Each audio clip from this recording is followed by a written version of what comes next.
Olá, eu sou o Ricardo Bezerra e bem-vindos a mais um Conexões.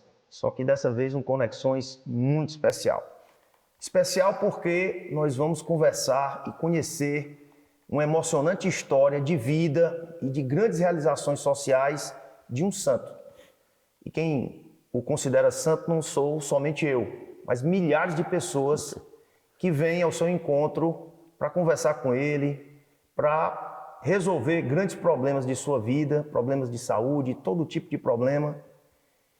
E eu vim aqui na casa dele, aqui em Arco Verde, interior de Pernambuco. Estamos conversando aqui num local muito especial também, que é uma capela, a Capela da Divina Misericórdia, diretamente aqui da comunidade dos servos de Deus. Exato. Eu estou falando de Padre Ayrton Freire. Uma honra muito grande eu estar conversando com o senhor, Padre Ayrton. Obrigado, meu filho. Estamos juntos até depois do fim. Até depois do fim. Padre Ayrton, nós vamos falar de história, tá? Nós vamos falar da Fundação Terra, que é a sua grande criação terrena, mas nós vamos falar de história da sua vida. Eu queria começar pelo começo, se o senhor me permitisse. Sim. Como é que foi sua infância? Seus pais trabalhavam com o quê? E a sua infância foi uma infância tranquila? Por exemplo, o senhor gostava de futebol, jogava futebol? Gente, eu nasci na cidade que fica às margens de um rio, que é afluente do São Francisco. É o rio Pajeú. Eu nasci na cidade de São José do Egito. Sou egipciense. Terra de poetas lá. Eu nasci em 29 de dezembro de 1955. Eu sou o segundo filho de uma série de 6. A minha infância era assim, eu gostava muito de brincar. A gente brincava com o quê? Brincava com sabugo, brincava com pedra, brincava com... A imaginação era grande ali. Arengava muito, era menino muito arengueiro, briguento. O senhor era arengueiro? Eu tinha fama. Tinha fama. Eu brigava assim, feito galo garnizé. Era um menino assim, sabe? Arengueiro mesmo. E depois ganhei fama, apartava briga. Sabe, jogava terra para apartar a briga e era assim. Gostava de correr, Uma vez fazia educação física, me chamaram uma vez para jogar em um time e eu não tinha muita prática com isso. Aí disseram, olha, joga a bola, quando pegar a bola, acerta o gol. Eu era de um time, né, me colocaram assim, acertei a bola no gol do meu time mesmo. O senhor fez um gol contra? Foi. Aí me botaram pra fora, pronto. Aí eu fiquei assim, só olhando, né? Pronto, mas era uma infância normal. Uma infância brincava. E os estudos, Padre Ayrton? Como é que foram os estudos na infância mesmo, até o ginásio? Olha, a gente fazia o primário, depois fazia primeiro a carta do ABC, depois a cartilha. Depois a gente estudava a primeira série, segunda série e tal.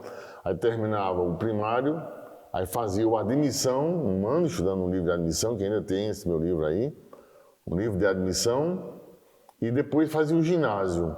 Eu estudei o ginásio. O ginásio foi em Sertânia. Sertânia? Cidade do meu pai. Sertânia. Não foi em Recife, não? Não, foi em Sertânia. Aí quando eu terminei o ginásio, aí eu fui para Recife, fazer o científico, que hoje é o ensino médio, no Colégio Martim Júnior, que fica na Torre, ainda fica na Torre lá. No bairro Torre, né? Bairro da Torre. E fiz lá o científico. Quando terminou o científico, aí tinha que se decidir que curso iria fazer, né? E eu não tinha dito ainda que eu queria ser padre. E escrevi uma carta para meus pais dizendo que queria ser padre. E pronto. A minha mãe ficou assim, sim, ele quer, né? Meu pai ficou feliz, meu pai era vicentino também. Aprendi com meu pai a levar doações para os mais pobres, a pedir para os mais pobres. Pronto. Na minha infância e na adolescência eu tive 2 namoradinhas, tá? A última chamava-se Maria Dolores, no científico. Eu disse a ela, no terminado o ano, que eu gostaria de entrar no seminário, ser padre. Ela chorou muito. Uma galeguinha bonitinha, ela queria ser médica. Esses namoros de 60 anos, 50 anos antes, era assim, no máximo se pegava na mão, dava-se um cheiro na testa, sabe, assim, era uma coisa assim, sabe, ficava com vergonha, era uma coisinha assim, sabe. Uma coisa respeitosa, É uma coisa né? respeitosa, pronto. Mas assim que foi beleza. sabe, gostava muito de estudar, gostava muito de estudar, muito. E desde cedo eu me interessei como a gente não tinha esses meios que existem hoje de comunicação, eu ia para a biblioteca da cidade de Sertânia, li toda a enciclopédia de Alta Larousse, li todas as obras de Machado de Assis, li todas as obras de um escritor que escreveu Narciso e Godmundo. Daqui a pouco eu me lembro do nome dele. Pronto, estudei assim, lia bastante, me interessei por idiomas. Na minha época se estudava inglês e francês, tá? Comecei a aprender francês já no ginásio, depois aprimorei já quando fazia filosofia. Durante a filosofia fiz teologia também. Me permita lhe interromper, padre. A gente está vendo, e essa é a importância desse programa, porque a gente está acostumado a conversar com o padre para resolver os nossos problemas. E a gente está falando da história do Padre Ayrton, que eu acho que pouca gente sabe. Né? Pouca gente sabe, daí a importância desse programa. Mas, padre, me permita fazer duas perguntas. O senhor falou que resolveu ir para o seminário no terceiro científico, vamos dizer Foi. assim. No terceiro científico. Mas eu acho que ninguém resolve isso no terceiro científico. Não. O senhor já desde de pequeno, mesmo arengueiro, jogando futebol, fazendo gol contra. O senhor pensava em ser padre já, Padre Ayrton? O senhor já tinha isso na essência? Aconteceu isso nas missões de Frei Damião lá em Sertânia. Frei Damião, homem santo. Presenciei alguns acontecimentos bonitos da vida dele. E na missão ele disse, sim, já estava indo embora, apresentar uma cruzinha como lembrança das missões. Aí diz, estamos indo embora, se algum de vocês quiser nos seguir, como disse Jesus, vem, segue-me. Imagina, ele não perguntou a ninguém, eu levantei a mãozinha e disse, eu. Depois vi que ninguém levantou, baixei, fiquei com vergonha. Guardei isso no meu coração porque eu era arengueiro e só revelei no terceiro científico. Mas o chamado aconteceu através da missão de Frei Damião.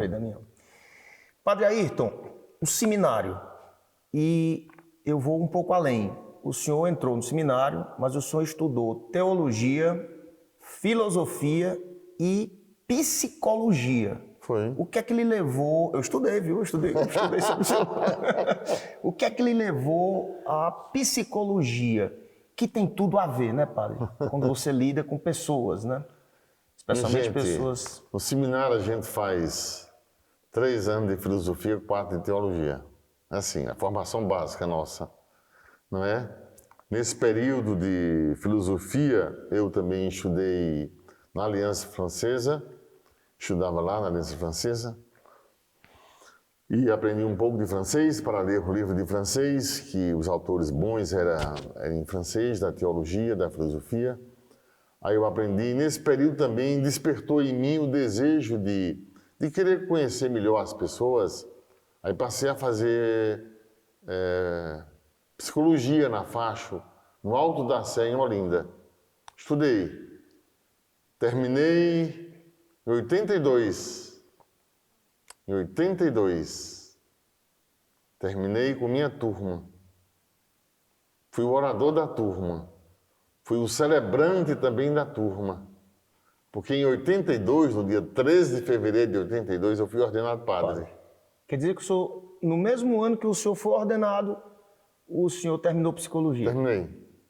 Terminei em junho de 82. E fui ordenado padre em fevereiro de 82. Depois eu mudei para Beira Paróquia, foi Arco Verde. Peraí, o senhor chegou, me permita, padre, o senhor chegou a atender em consultório a psicologia, a exercer a profissão? 16 anos. Então, o senhor era padre, né? Celebrava missas e tudo, e atendia no consultório. Atendia. Porque as pessoas tendem a pensar que o padre, ele está lá na paróquia dele. Não, ele pode ter uma profissão extra sacerdócio, não é isso? Eu dava aula na faculdade. Dava aula na faculdade. De formação de professores de Arco Verde, de psicologia. Agora, minha gente, acontecia uma coisa interessante, é que quando eu estava atendendo as pessoas no consultório, poxa vida, eu estava atendendo as pessoas no consultório, e quando eu abri a porta para o próximo entrar, que seria atendido, eu estava na Rua do Lixo, estava aquela, sabe, aquela quantidade de pessoas pobres, de criança correndo assim, e o pessoal assim, sabe, um pouco assustado, sabe? E depois que eu abri a porta, o pessoal, Padailton, Padailton, Padailton, Padailton. E aí, minha gente, aí eu resolvi fechar o consultório, porque eu percebi que eu deveria mesmo era servir aos pobres. Agora, a escuta psicanalítica continua, né? Porque ser psicanalista é uma escuta. Passa pela análise pessoal. Eu fui analisado durante 20 anos, mais ou menos, pelo mesmo analista, Jacques Laberge, do Recife, que trouxe o lacanismo para Recife, sabe? Um jesuíta, padre jesuíta, depois pediu para sair. Eu tive essa formação com ele e tornei-me psicanalista pela escuta, fui psicólogo também, né? Tenho um diploma. E tive essa formação, minha gente. Mas aos poucos eu fui percebendo que eu deveria mesmo era ficar com os pobres. Vamos conversar aqui também, para a gente fazer uma cronologia, que o senhor foi um pouco além e eu queria voltar um pouco. O senhor se ordenou, o senhor é muito irrequieto, Daí vem a história do arengueiro que virou um grande servo de Deus. Ele é muito irrequieto, então se a gente deixar ele fala tudo, ele vai... Padre Ayrton, quando foi que o senhor foi apresentado e como foi que o senhor foi apresentado a tal Rua do Lixo? E mais do que isso, teve um problema quando o senhor foi ordenado, o senhor muito irrequieto, que foi, o senhor foi atrás da prefeitura para o bem-estar das pessoas, das crianças e tal, isso deu um ribuliço. Conte como é que foi esse começo conturbado do seu sacerdócio e a Rua do Lixo. Minha gente, eu fui ordenado em fevereiro de 82 e fiquei no centro da cidade, trabalhando lá. Mas só ficava lá. Mas havia grupos de jovens, e eu trabalhava com a juventude. Uma vez, uma jovem chamada Denise convidou-me para conhecer a Rua do Lixo. Eu resistia, já ouvia falar, mas não queria. Até que uma vez eu fui caminhando perto da rodoviária, caminhando, sol quente, caminhando, cheguei lá assim. Eu fiquei tão impressionado quando eu cheguei lá, fiquei tão impressionado. Mas eu fiquei tão impressionado vendo pessoas quebrando pedras, crianças disputando alimentos no lixo. Minha gente, disputando alimentos no lixo com animais. Pessoas assim esperando para fazer algum trabalho, sabe, era assim, gente que ficava trabalhos avulsos, assim, sabe, para ganhar vida. Eu fiquei tão impressionado com aquilo, mas tão impressionado, que voltei depois algumas vezes e resolvi celebrar lá com eles. Um padre, né? Fui celebrar com eles. Ninguém sabia responder uma missa, só se passava carro de lixo lá. Gente, na hora da comunhão, uma criancinha, tem a imaginação da criancinha, a criancinha toda, assim, toda suja, toda, sabe? Quando viu levantar a hóstia, eis o Cordeiro de Deus, eis aquele que tira o pecado do mundo. Eu mesmo dizia, Senhor, não sou digno de que entreis em minha morada, mas dizia uma palavra e serei salvo. Dizei uma palavra e serei salvo. A palavra que eu escutei foi uma criança gritando, por amor de Deus, eu quero bolacha. Aquilo me tocou de uma forma, me tocou de uma forma tão grande, que a mudança que ocorreu em minha vida foi uma mudança de lugar, não só topológica, mas topográfica. Não só topográfica, mas topológica. Quer dizer, eu mudei de lugar, eu resolvi morar com eles e passei a enxergar o mundo pelo olhar dos pobres. Morando com ele, eu reaprendi a olhar a realidade de outro ângulo, do outro lado do altar. A palavra que eu ouvi dizer uma só palavra foi daquela criança. Então vocês veem, a espiritualidade, o toque nasceu primeiro. E daí surgiu a obra social. A obra social é fruto de uma espiritualidade feita a partir do clamor de uma criança pobre. Falar isso até me toca assim dessa maneira. Me toca dessa maneira, me emociona. Porque foi um elemento fundante, uma experiência fundante e marcante em minha vida. Desculpe ter falado dessa maneira. Pelo amor de Deus, padre. Eu que me emocionei aqui também. Mas deixa eu ir além. Essa criança, quando viu a hóstia, pensou que era uma bolacha e queria comer. Sustentar as crianças pelos braços, pelos pés. Gente. Alguma criança morreu nos seus braços, padre? José, houve cólera na rua do lixo. Cólera na rua do lixo. A criança estava assim, arfando.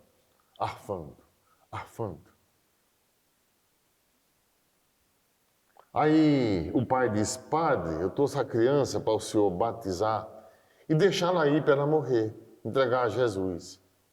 Eu disse, ô meu santo, vamos fazer assim? Eu vou levar a criança para um médico. Não, padre, leve não, padre. Leve não, batize que ela já está arfando, ela já está se ultimando. Eu disse, não, meu santo, vamos fazer assim. Olha, o senhor deixa eu levar a criancinha, para a gente cuidar da criancinha. Ele disse, então tá certo, padre, o senhor é um padre, eu deixo. Aí eu coloquei a criança nos braços e saí caminhando às pressas, comecei a correr, eu era jovem. Era um padre jovem, tinha 26 anos, 28 anos. Eu ia com a criança nos braços. Gente, um vento forte, areia, e eu... Sim. Aí, quando eu olhei, a criança estava morrendo. Gente, eu me emocionei tanto. Um sentimento de culpa tão grande de não ter batizado a criança. Chorei. E as lágrimas caíam sobre o rosto da criança. Então, com os dedos assim, com os 3 dedos, eu passei a minha mão na cabeça da criança, as lágrimas caíam abundantemente. Eu disse, José, eu te abençoo em nome do Pai, do Filho e do Espírito Santo. E a criança morreu. Depois veio assim um papel de jornal, bateu em minha perna direita. Aí eu peguei o papel de jornal, enrolei a criança e voltei para o pai, que estava assim, olhando ainda. Aí eu disse, pai, está aqui a criança, está batizada. Mas ela morreu. Aí o pai recebeu a criança nos braços e disse, padail, só Deus lhe paga ter batizado a minha criança. Aí eu entreguei a criança. José, que Deus o tenha nos céus. Que Deus o tenha nos céus.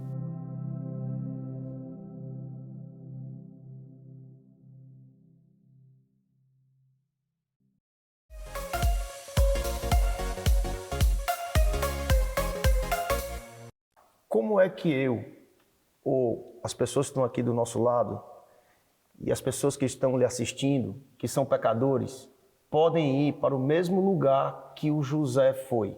Porque ele foi direto para o céu. Será que nós vamos para o céu também? O que é que precisa a gente fazer para estar no mesmo lugar? Meu filho, que nos salve a misericórdia divina. Se acreditarmos na misericórdia divina, exatamente para nós ele veio. Ele veio para os pecadores e não para os que se consideram justos. Eu direi até, quando Deus olhou para a terra e quis escolher uma mulher que fosse digna de ser mãe de seu filho, ele escolheu a Virgem Maria. A Virgem cheia de graça. E como a comunicação de uma oração era feita em hebraico, isso foi uma oração, a primeira, dirigida a Maria, uma saudação que era oração, a mando do próprio Pai que está nos céus. Ele diz, Shalom lach Miriam, Meleat ha'hesed, Adonai mar, Brucha at barashim, Uvaruch pribitner Yeshua. Foi assim, ela ficou atônita com essa saudação. Escolheu Maria. Agora, quando ele quis escolher alguém para uma missão que ele iria conceder, ele olhou para todos os padres da diocese, para todos os homens dessa região. E disse, eu vou escolher o mais pecador, o mais indigno. E escolheu a mim, exatamente a mim, o Padre Ayrton, para que em mim ele pudesse fazer a obra. Não por mim, mas por ele. Por ele, para ele e nele. Assim foi a escolha. Assim foi a escolha. E por isso que, sendo nós pecadores, falhos, sempre falhos, nós entraremos no reino dos céus. Pela confiança que temos na misericórdia divina. E quando eu partir, quando eu me lançar nos braços da misericórdia, eu estarei do outro lado, esperando cada filho meu, para entrarmos juntos, na glória de Deus. Espero em Deus que isso aconteça. Não por mim, mas por sua misericórdia, que é sem fim. Padre, a gente que vive nesse mundo maluco aí, trabalhando direto e procurando deixar alguma coisa para a família e deixar um legado patrimonial, eu lhe pergunto, às vezes eu tenho mania de achar que tudo é uma compensação, sabe? Tudo é matemática, mas não é. Mas na sua visão de santo homem, Padre Ayrton, um bem que uma pessoa faz, e um mal que a pessoa deixa de fazer, ele se reverte em pontos lá com o nosso Criador? Minha gente, o bem que nós fazemos é Deus realizando a salvação em nós. Como diz aquela oração que nós fazemos sobre o Espírito Santo, meu filho, o bem que nós fazemos é a salvação de Deus que já se realiza em nós. Como diz a invocação ao Espírito Santo, se temos algum bem, virtude ou dom, não vem de nós, vem do teu favor. Porque sem ti ninguém pode ser bom. Só tu podes criar a vida interior. Então, o bem que nós fazemos é a salvação de Deus já se realizando em nós. Não é mérito, é obra da salvação se realizando. Pela primeira vez eu entendi, Padre. É assim. Pela primeira vez eu entendi. E quando realizamos o mal, é porque nos afastamos do bem. É isso. E as consequências do mal vêm por nos termos afastado do bem. Como o escuro é a ausência da luz, assim o escuro, o mal, é a ausência da luz de Deus. Depois de tanta coisa, tanta injustiça humana que o senhor viu na Rua do Lixo, de crianças morrendo, de crianças com fome, disputando comida com bicho, foi nesse momento que o senhor, e o José lhe ajudou muito, claro, que o senhor resolveu iniciar a sua grande obra terrena por inspiração de Deus Pai Todo-Poderoso, que é a Fundação Terra.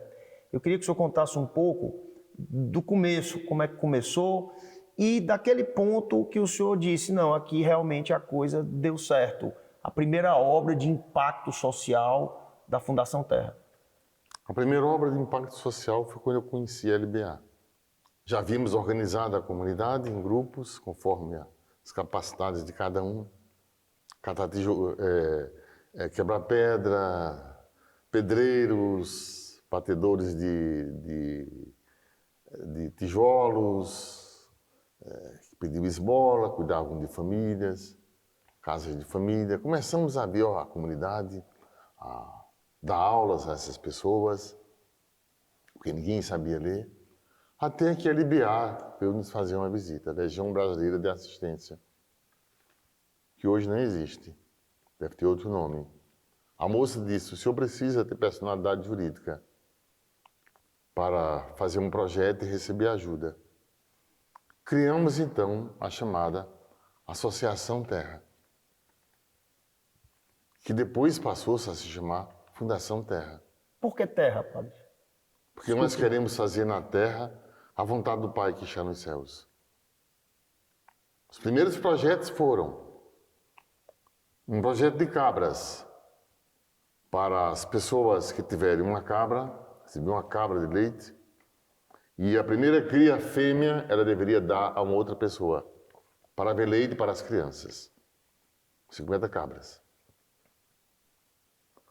Ao mesmo tempo eu pedi recuperação de casebres, 30 casebres para pedreiros, 30 casebres para os serventes.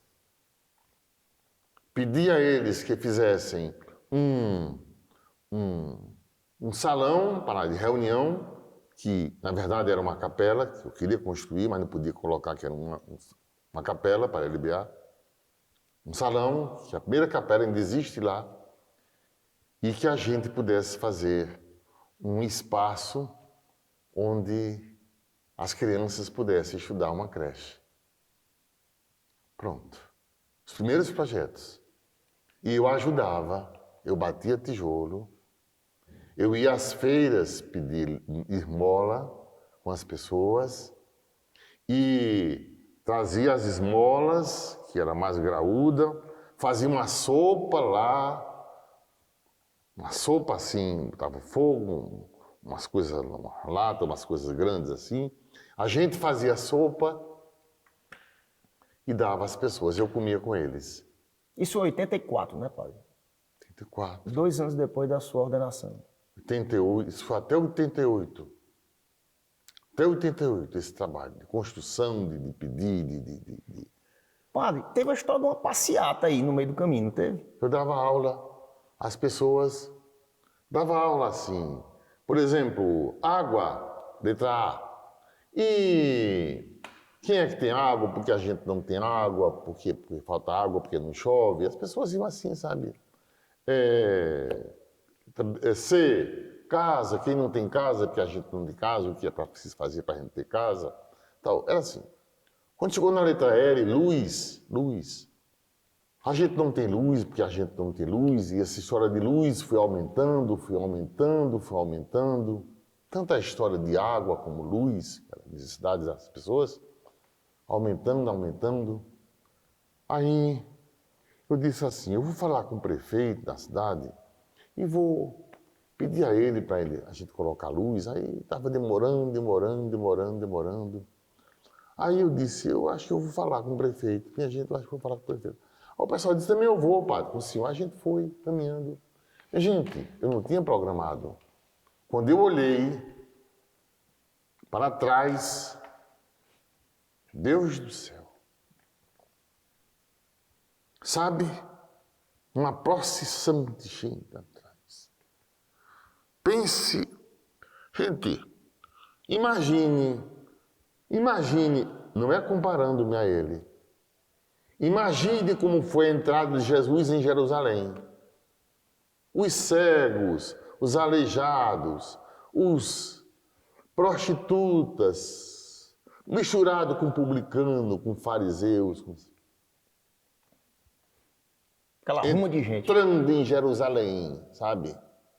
A procissão dos pobres, mais pobres dos pobres. Gente de Deus, a coisa ganhou uma proporção. Já se anunciava que um padre comunista estava entrando para saquear a cidade. Meu Deus. Gente, telefonemas para lá, para cá, tal, e juntando gente, minha gente. Entrei na igreja para a gente rezar, depois nos dirigimos para a prefeitura. Pessoal, Pastoral de Juventude já tinha escrito cartaz com luz. Nunca tinha sido organizada uma coisa dessa. Mas eu fui para falar com o prefeito. E algumas pessoas, não, algumas não eram, algumas dezenas. O prefeito lá pediu uma comissão, a gente falou com o prefeito.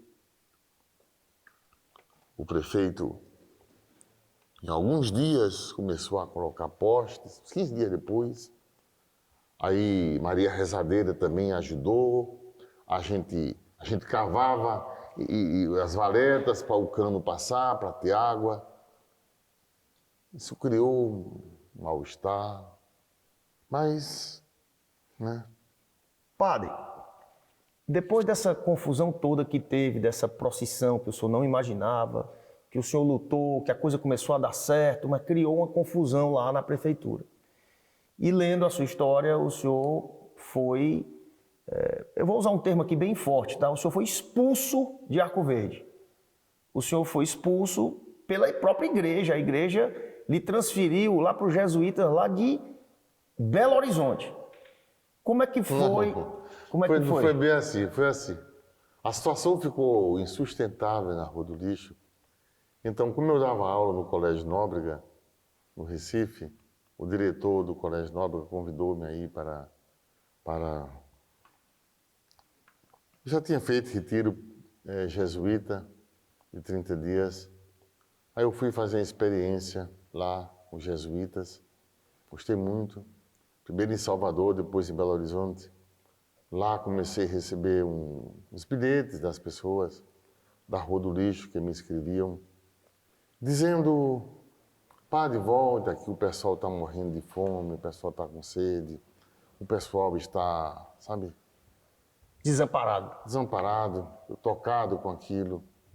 Um telefonema assim. Aí eu disse: eu vou voltar. Eu vou voltar. Eu vou voltar. Liguei para o bispo.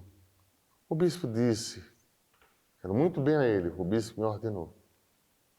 Ele disse: aí, Tória, você pode ir para qualquer outra paróquia, você pode ir. Se quiser, você vem ficar na catedral, você fica em outra paróquia, mas a Rua do Lixo não dá certo. Sabe? Não dá certo, já houve tanta coisa lá. Não volte. Gente, aí eu... Sabe? Poxa vida. Se fosse hoje, eu não sei como eu faria, minha gente. Eu fiquei entre a cruz e a espada. Eu ficava entre, sabe? É justo fazer o bem em dia de sábado?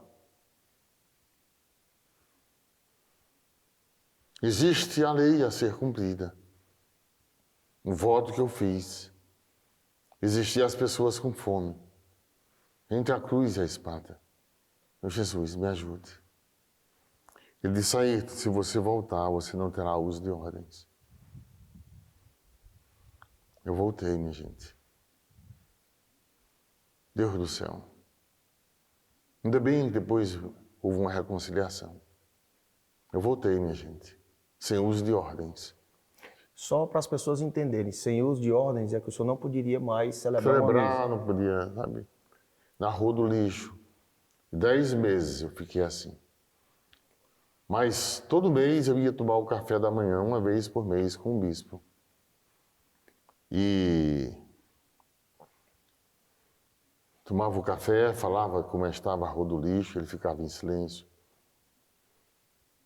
Ficava em silêncio, me escutando, eu contava. Era um café silencioso, eu falava. Depois eu pedia a bênção a ele e saía. Depois de 10 meses, Ele falou e disse: Ayrton, eu vou conhecer a Rua do Lixo, mas vou demorar pouco tempo lá, tá certo? Certo. A gente vai junto. Ele disse: não, eu vou com o motorista aqui. Eu fiquei lá esperando. Ele chegou.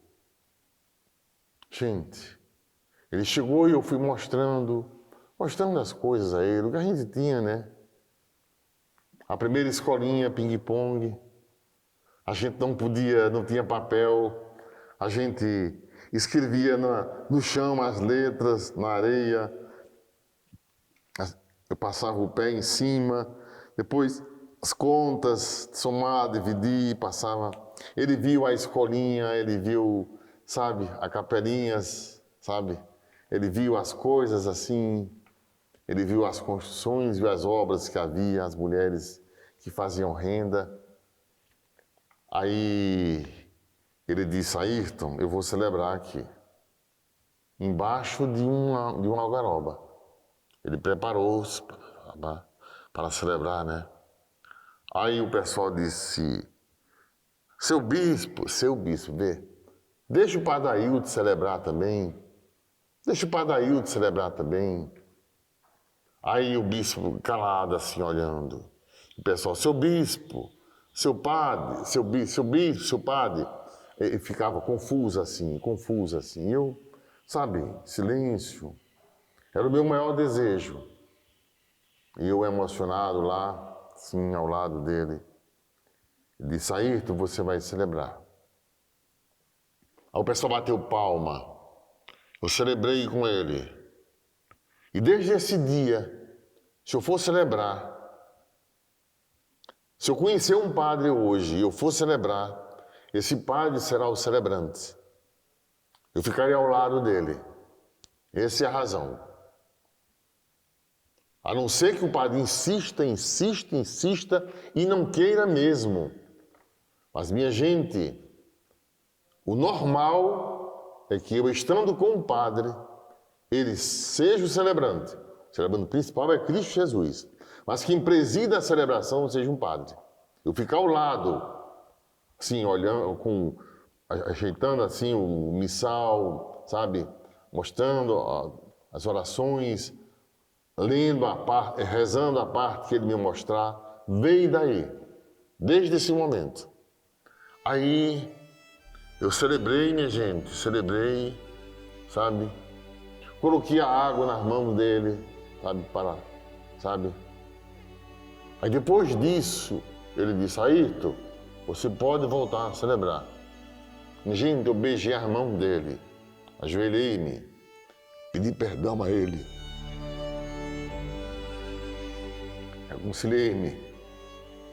reconciliei-me com a minha igreja, a que eu tanto amo, na qual quero permanecer até o fim e morrer nela. Porque eu nasci nela e morrerei nela. Como diz o catecismo da Igreja Católica,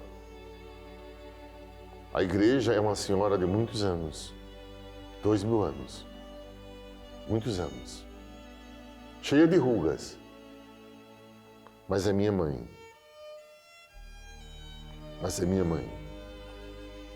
Eu amo a minha igreja, morro nela, morro por Cristo nela, dou a minha vida por Cristo nela.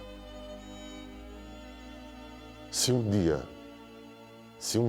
eu tiver de morrer, e eu morrerei nela.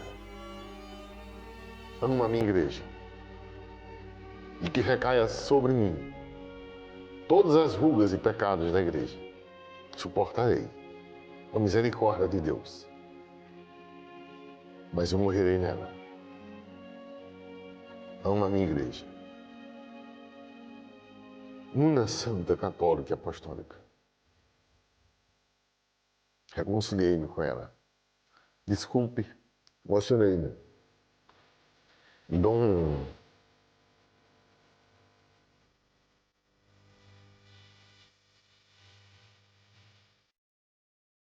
Manuel Palmeira da Rocha, Obrigado por ter me ordenado padre.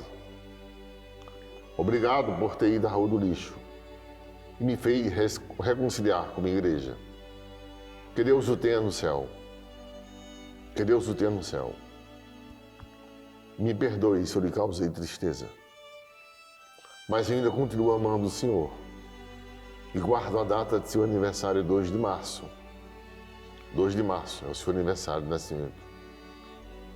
Rezarei pelo Senhor, como resto todos os anos. Me desculpe, perdoe, me perdoe. Voltarei a sorrir. Padre, vamos lá, vamos falar agora sobre algo muito importante. E foi uma pergunta que eu lhe fiz aqui em off, o senhor, como sempre, muito humilde, o senhor ficou até meio constrangido, eu notei.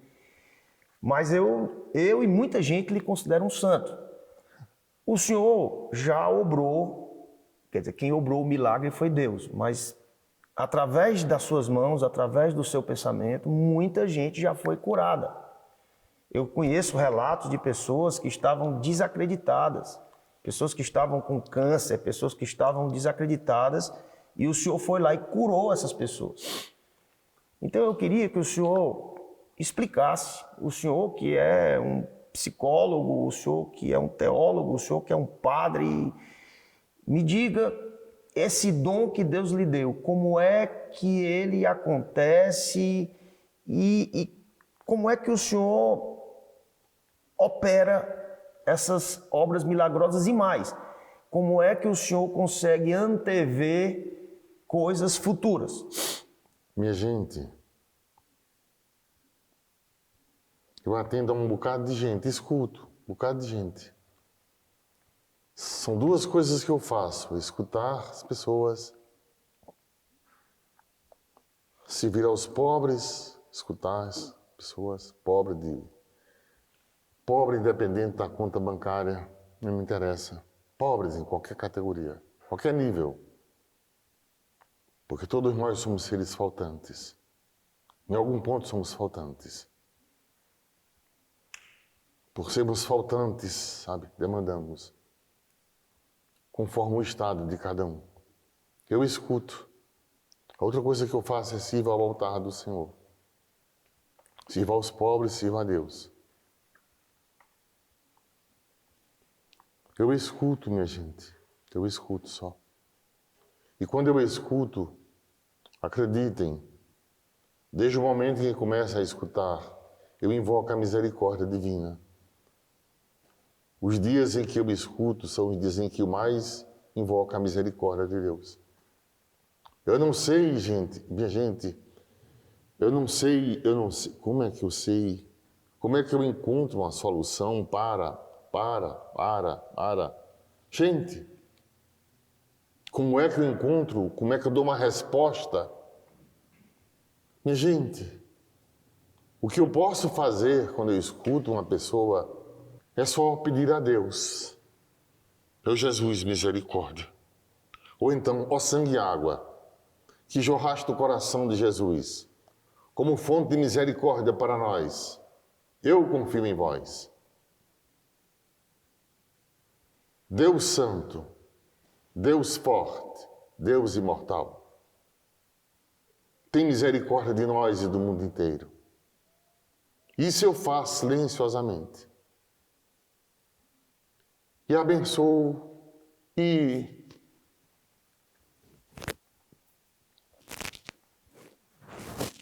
peça a alguém que sustente essa cruz de meditação. Minha cruz de meditação é essa aqui. Peça a alguém que sustenta a cruz de meditação. E nós rezamos a Deus. Só isso. Gente, é só isso. E são os dias em que eu mais reconheço a minha insuficiência. É o dia em que eu me vejo como totalmente impotente frente àquela situação. E peço a Deus, e faço só isso. E qualquer pessoa pode fazer, minha gente. Qualquer pessoa pode invocar a misericórdia divina. Qualquer pessoa. Gente, a oração da misericórdia, nós fazemos às 3 da tarde. Qualquer pessoa pode fazer a mesma coisa, pode rezar a Deus. Eu também faço, só isso. Se existe alguma coisa de extraordinário aqui, é que tudo é extraordinariamente simples. E eu sou, gente, eu sou um homem vestido de saco e amarrado com uma corda. Eu sou apenas isso, minha gente. Eu sou um aprendiz da vida. Eu sou um vaqueiro da esperança. Eu sou o quê, minha gente? Eu ainda falto melhorar muito para me tornar ruim ainda. E depois de ruim, eu preciso melhorar muito para me tornar médio. E depois muito para me tornar bom, mas só um é bom. E para ser santo. É um desejo que eu tenho desde a minha infância. Perguntei a meu pai o que era preciso fazer para ser santo. Ele disse, fazer a vontade de Deus. E outra coisa, não quero nem desejo, se não cumprir a vontade de Deus em minha vida. Com quedas, por isso, os símbolos. E ele, quando olha para mim, ele diz, eu vou olhar para aquele, o nada, a miséria em pessoa. E o que acontece, minha gente? Eu não sei. Porque se acontecer algo, eu não sei. Porque eu peço que não me digam, nem falem nada. Gente, não existe uma pessoa que venha aqui e faça um testemunho, porque eu não deixo que faça um testemunho. Não deixo. Não há isso. Não se faz isso. Gente, seria uma apropriação indébita se eu fizesse uma coisa dessa. Se alguma coisa acontecer, porque eu não procuro saber se temos algum bem e virtude ou dom, não vem de nós, vem do teu amor, porque sem ti ninguém pode dizer bom. É isso que acontece. Agora, ser santo, morrerei com essa vontade e não serei. Sei que eu não serei, mas uma coisa eu deixo como legado. Eu amo a misericórdia divina e o meu amor à igreja, aos pobres. Isso eu deixarei como legado.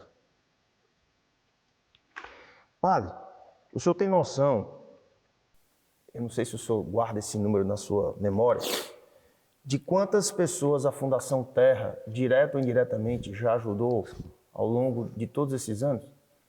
Meu filho,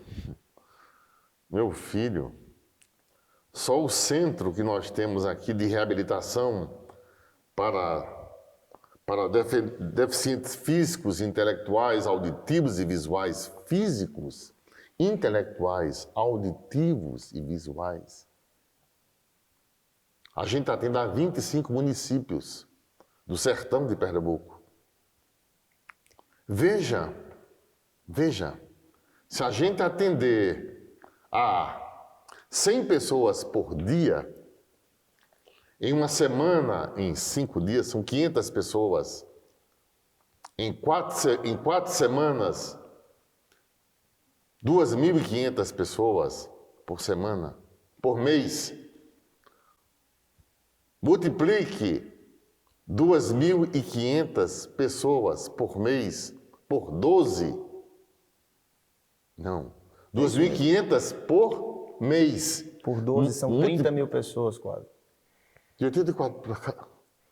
Padre, eu estou lhe fazendo essa pergunta porque eu tenho certeza que eu estou falando com um santo. E eu queria que o senhor soubesse que tem muitas pessoas que já lhe comparam com um outro santo, que para mim é santo. Chama-se Padre Cícero Romão Batista. Já chegou ao seu conhecimento que tem gente lhe comparando a Padre Cícero? Não, meu filho, essas coisas assim eu não escuto, não. Não, eu não escuto essas coisas não. Olha, se alguém começar a falar desses assuntos, eu digo, não sei. Gente, olhe, sabe? Olhe, escuta, olha. Veja como o céu tá bonito, veja como, sabe? Veja, olha, tá bom, a senhora... Como é que a senhora vai? Eu sei que o padre Cícero, sabe? Foi reabilitado pela igreja, está em processo de canonização. Escutei um bispo cearense falar a respeito dele, umas coisas se passaram, sabe? Os bispos do Nordeste foram ao Papa Bento XVI falar sobre ele, foi reabilitado, processo de canonização. Sei que a igreja vai declará-lo santo, como recentemente declarou uma menininha lá também na região do Cariri. Sei, mas, minha gente, eu sou comparado a quê? Eu sou comparado. Eu nem sei a que eu sou comparável, minha gente. Nem sei. Eu sou o quê? Eu sou o que sou pela graça de Deus. Com saúde frágil. Com saúde frágil. Bem frágil. Bem frágil. Bem frágil. Em torno de 20 ou 30 comprimidos por dia. Sendo monitorado, alguém me acompanhando de noite, tocando de semana em semana, porque a situação não é fácil, sabe? Agora mesmo, dores, porque as dores são minha companheira, as dores são minha companhia, sabe?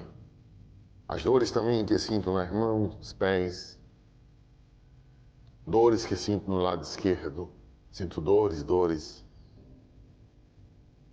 às vezes no corpo inteiro, sinto dores, mas nada,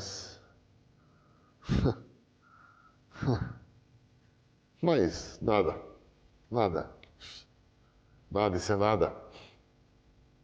Como diz uma música bonita em francês, l'important c'est la rose, l'important c'est la vie, l'important c'est vivre à partir de Dieu. C'est la parole de Dieu qui m'aide à vivre avec joie. Ce que je dis. É o que diz a música. L'important c'est la rose. Escuta essa música, o Charles Aznavour.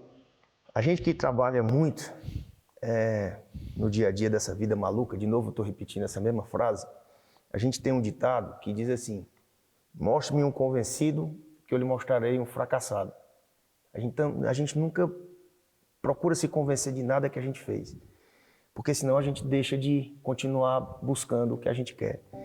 Mas depois de tanta coisa que o senhor já fez, padre, de milhares e milhares de pessoas que o senhor já ajudou, já salvou. Sim, porque o senhor tirou muita gente da miséria. Quem for na rua do lixo hoje, não vai mais ver lixo. Quem for procurar o tal lixão, ele não existe mais. Quem for ver uma casa de taipa, vai ver uma casa bem construída, com seu encanamento, com água tratada. Quem for na rua do lixo hoje, à noite, não vai mais passar na escuridão. Deu certo.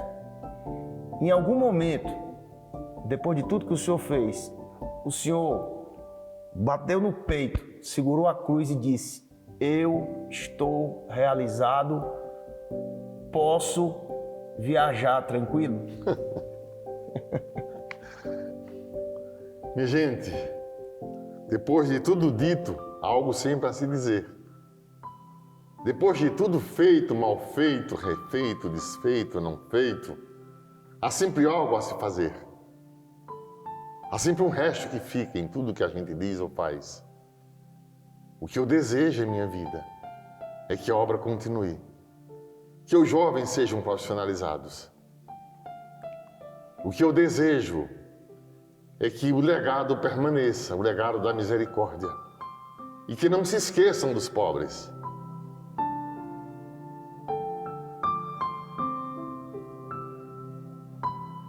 O desejo que sempre aconteça o Natal dos pobres na Rua do Lixo. Desejo que na quarta-feira que antecede a Páscoa se distribuam pães e peixes para os pobres. Todos os anos, começamos com uma sardinha e 2 pães que eu ganhei. Eu partilhei naquele dia, minha casinha de taipa lá. E hoje moro também numa casa de taipa.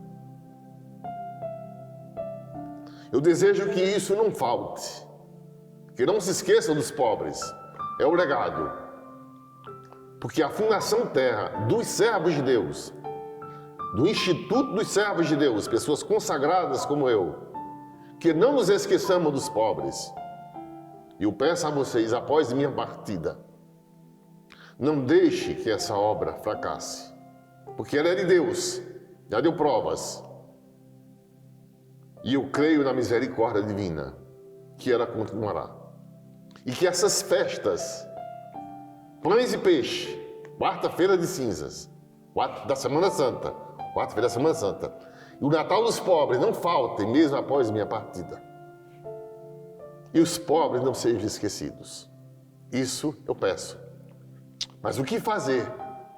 Ainda teremos muito a fazer, até quando Deus permitir. Padre, eu gostaria, do fundo do meu coração, que o senhor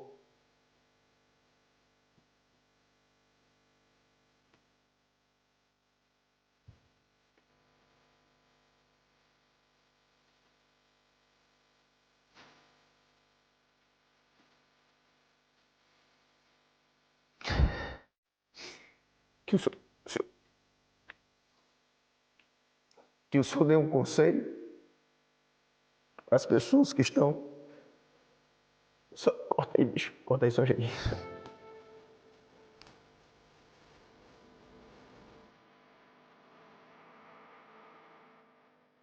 Padre, eu gostaria, se o senhor puder, que o senhor dê um conselho para os nossos milhares de telespectadores, ouvintes,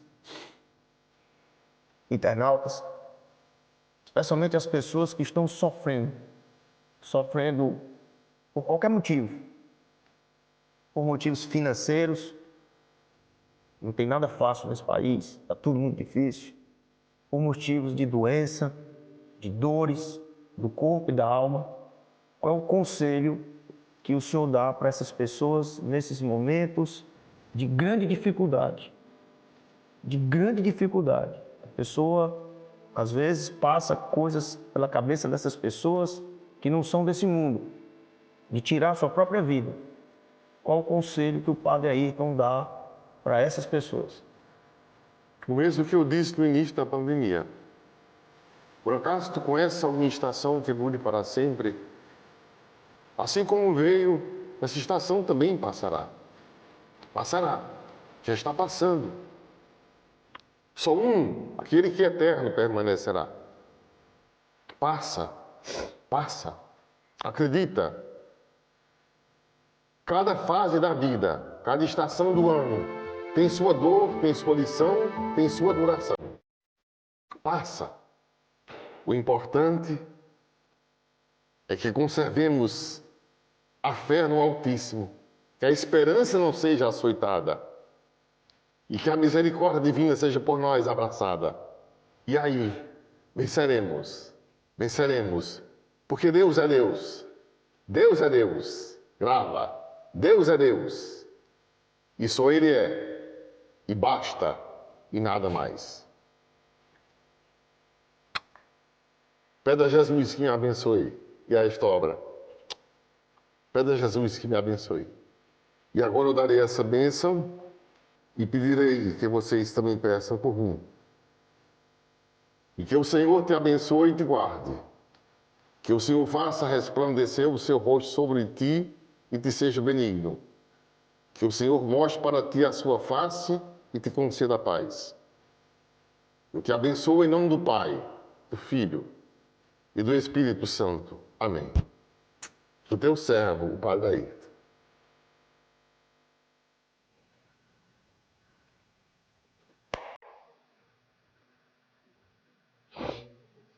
Tem nem o que ir. Acabou. Precisa mais? Parabéns, cara. O senhor foi sensacional. Nossa, eu nem. Sensacional.